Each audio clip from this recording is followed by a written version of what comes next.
Ok, what's up tout le monde, c'est Ardem et aujourd'hui on se retrouve pour une vidéo. J'espère que vous allez bien, en tout cas moi ça va super. Et aujourd'hui on va parler du futur iPhone, dont l'iPhone 11.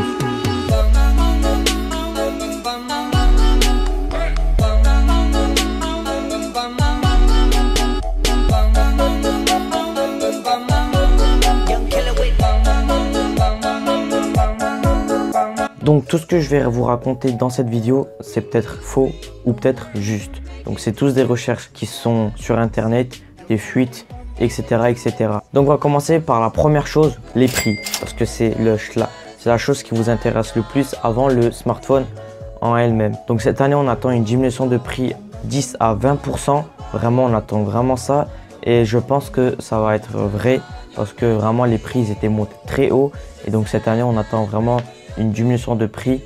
Même si c'est un peu, on attend quand même une diminution de prix. Donc la deuxième étape, c'est les noms. Donc de ce que les fuites ils disent, ça serait l'iPhone 11, l'iPhone 11 Max et l'iPhone XR version 2019. Donc voilà, ça c'était pour les noms. Donc on a trois noms, l'iPhone 11, l'iPhone 11 Max et l'iPhone XR version 2019, parce qu'il y avait déjà eu la version 2018. Donc cette année on attend une version 2019. Après on va passer aux caméras. Donc vraiment il y a eu beaucoup de fuites envers ça, 3 caméras en avant. Donc vraiment il y a eu énormément de fuites comme quoi il y aurait 3 caméras à l'avant. Donc je pense que ça va être vrai tout ça, parce que 3 caméras, je pense que ça va être nécessaire maintenant.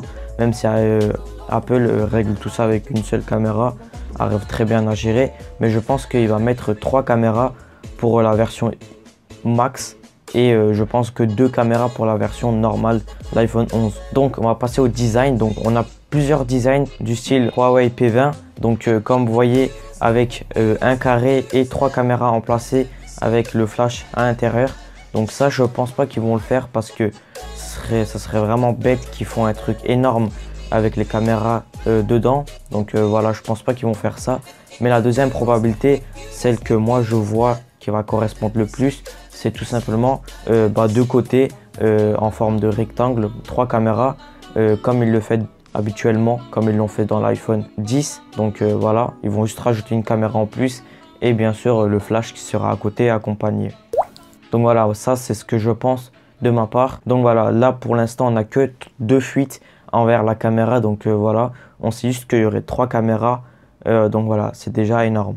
Après on a aussi une petite fuite comme quoi de la part de LG, donc le Face ID sera tout simplement amélioré. Donc vraiment ils ont versé beaucoup d'argent à ce qui paraît. Et voilà, il y aurait vraiment une amélioration du Face ID dans les endroits sombres. Donc quand vous êtes dans une chambre totalement sombre, donc voilà, la reconnaissance faciale va être améliorée de ce qu'ils disent. Donc voilà, on attend ça pour cette année. Comme vous le savez, sur plusieurs smartphones c'est en train de venir l'empreinte digitale, donc le Touch ID dedans sur l'écran. Donc je pense que pour l'iPhone 11 ils vont faire ça, le Face ID plus le Touch ID sur l'écran. Donc voilà, je pense qu'ils vont faire ça.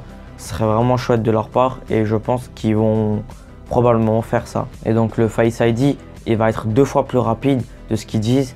Donc voilà, en termes de Face ID et empreinte digitale, ça va vraiment être rapide. Qui dit nouveau iPhone dit nouvelle puce plus performante.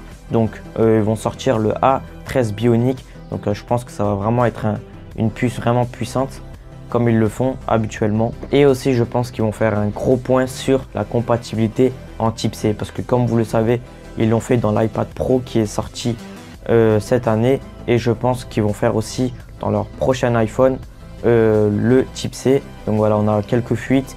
Bon, ça c'est pas sûr, mais je pense qu'il y a beaucoup de probabilités. Et aussi la compatibilité au 5G, comme vous le savez, il y a un S10 Plus 5G spécial. Donc je pense qu'il y aura la 5G compatible. Donc comme vous savez, il y a la 2G, la 3G et la 4G et bientôt la 5G qui va sortir. Je pense qu'ils vont préparer ça en avance pour que quand ça serait sorti, les utilisateurs d'iPhone 11 pourraient utiliser l'option 5G. Et donc je pense qu'ils vont rajouter aussi l'option Wi-Fi 6. Donc comme vous le savez, c'est vraiment une nouvelle technologie qui est en train d'arriver. Donc voilà, c'était tout pour ça. Donc je vous ai donné pas mal d'informations envers le nouveau iPhone qui va sortir. Donc comme j'ai dit, c'est des recherches faites par moi-même. Donc il y en a qui sont peut-être Il y en a qui sont peut-être vraies et il y en a qui sont peut-être fausses. Donc ça, je sais pas du tout, je pourrais rien vous dire, mais je pense que ça, il y a la moitié qui est vrai. Donc c'était tout pour cette vidéo. Moi, je vous dis à très bientôt. C'était Erdem, portez-vous bien.